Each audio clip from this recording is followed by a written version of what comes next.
ازيكم يا بنات؟ معاكم ايه. النهارده انا عايزه اكلمكم عن مشترياتي لاخر شهرين. يلا بينا نبدا الفيديو. اول حاجه جبتها هي الوايبس دي من جونسون. انتوا زي ما انتوا عارفين ومتابعين فيديوهاتي انا بحب اشيل المكياج بالوايبس بتاعه البيبي. انا لقيت البيبي جونسون دي نزل عليها اوفر، واحده عليها واحده ب 14 جنيه في كارفور. الوايبس دي كويسه جدا جدا جدا، وانا بحب منتجات جونسون على بشرتي، فهي بتشيل المكياج بطريقه كويسه. ولازم برضو بعد ما تشيلوا المكياج بالوايبس انكم تغسلوا وشكم عشان تضمنوا ان مفيش اي مكياج فيه. انا دايما بعمل كده. تاني حاجه حابه اكلمكم عليها هي الجوانتي ده بتاع الصنفره. انا الجوانتي ده استخدمته قبل كده ده جايباه الاول من فتح الله بكام 9 جنيه. الجوانتي ده انا استخدمته مع ملح الحليب، عشان كده تلاقوا فيه لون اصفر لان انا ملح الحليب بتاعي بالبابايا. الجوانتي ده كويس جدا، بتهيألي ذا بودي شوب بتعمل منه. بس انا ما جربتش بتاعهم، انا جربت ده حلو قوي. ممكن كمان لو انتوا عايزين تستخدموه اكتر تحطوا عليه شاور وتستخدموه على جسمكم، بس طبعا ما ينفعش استخدام يومي. هو حلو قوي وما بيجرحش البشره خالص.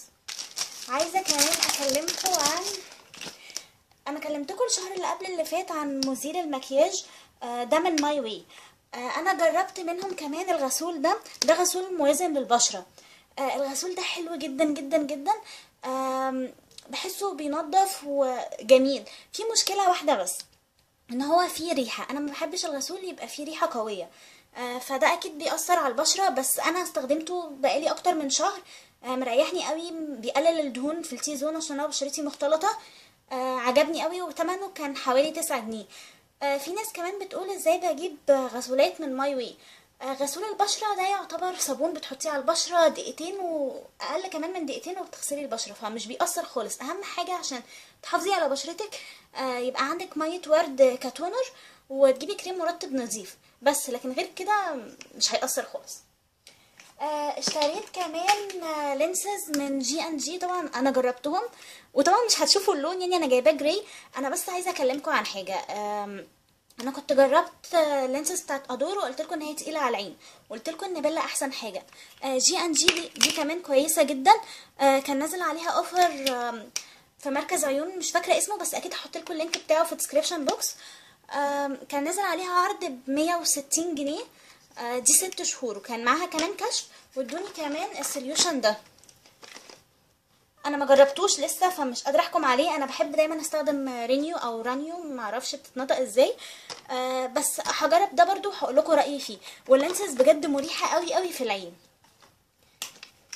نيجي كمان حاجه السبراي ده للاقدام.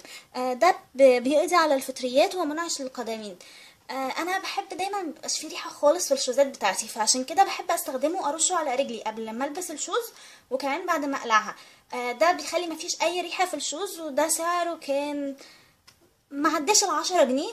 بس هو فعلا حلو جدا وما بيخليش فيه ريحه للشوز، وكمان لما تحطيه فعلا بينعنش الرجل، تحسي انك حاطه كده نعناع على رجلك. جميل. كمان اشتريت اونلاين من هبه زيت جوز الهند. ده كنت كلمتكم فيه عن زبدة التلشية اللي كنت عملتها. ناس كتير قعدوا يقولوا لي الزيت ده بتاع الشعر. لا يا جماعه، ده مش بتاع الشعر، ده مكتوب عليه ان هو نقي وبتاع، ومش مكتوب عليه الشعر خالص، مكتوب ان هو صالح للاكل. فازاي هيبقى صالح للاكل وهو بتاع الشعر؟ ده بيستخدم لاي حاجه، يعني ينفع تطبخوا بيه، ينفع تحطوه على بشرتكم، ينفع انا بحطه احيانا على ملح الحليب واعمل بيه سكراب لجسمي. بستخدمه كتير قوي، وده كان سعره 35 جنيه. امتنان نزل غالي قوي، فانا قلت لا اكيد مش هشتري ده. كمان في الهولدر ده انا جبته حاطه جواه حاجات كتيره يعني. جبته برضو من هبه، الجروب بتاعها اسمه بيبي مول لتسوق اصول. ده سعره كان 25 جنيه. الصراحه مش فاكره السعر خالص لاني جايباه من فتره.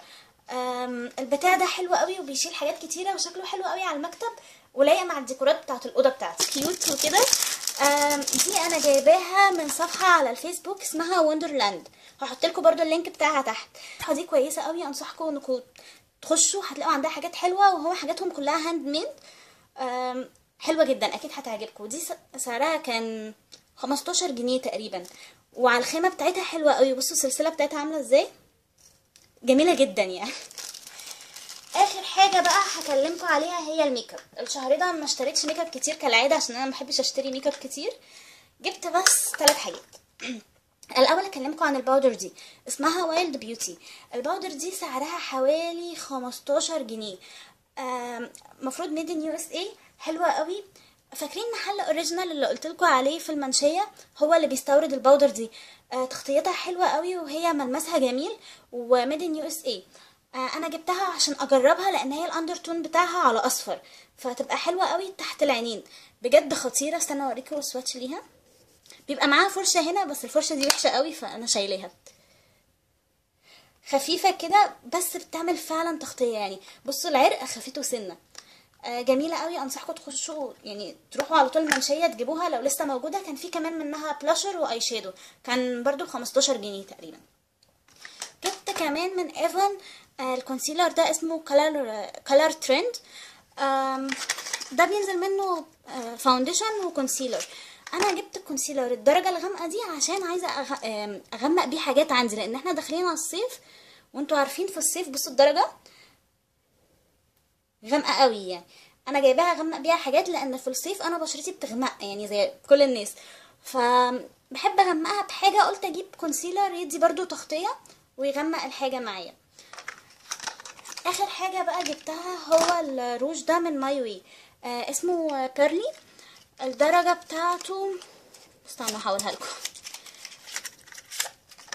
الدرجه 8186 68. الدرجه دي حلوه جدا، يعني مفيش حد من صحابي شافها ما عجبتهوش. بصوا خطيره، تليق على كل الوان البشره، فاتحه غامقه. يعني انا بشرتي فاتحه، جربتها على صاحبتي بشرتها غامقه، احنا الاتنين حلوه علينا. بجد انصحكم تجيبوا الدرجه دي. سعره كان حوالي 15 جنيه، وانا شايفاه كويس قوي على الشفايف يعني. وفي منتجات صيني نازله، طب لا ما المصري ده موجود واحلى ومعاه تصريح وزاره الصحه، مش زي الصيني اللي احنا مش عارفينه. درجته تاني 8168. حلوه قوي، جربوها. بس عايزه اقول لكم على حاجه، روجات ماي واي ما تتخدعوش بيها في البروشور، لان الدرجات تبقى مختلفه تماما. بس هو حلو وثباته حلو كمان جدا، وبالذات لو حطيتي تحت منه ليب لاينر بيفضل ثابت وقت طويل جدا. انا كده خلصت الفيديو. اتمنى الفيديو كان عجبكم. اللي ما بيتابعوناش على الانستجرام تابعونا. انتوا شفتوا انا بنزل صورة السلسلة وبنزل دايما صور خروجاتنا وحاجات. وخشوا على صفحتنا على الفيسبوك. اي حد عنده سؤال يسأل تحت. وسوري الفترة الجاية مش هنقدر ننزل فيديوهات كتيرة عشان امتحانات، ياريت تدعوا لنا. يلا اشوفكم في فيديو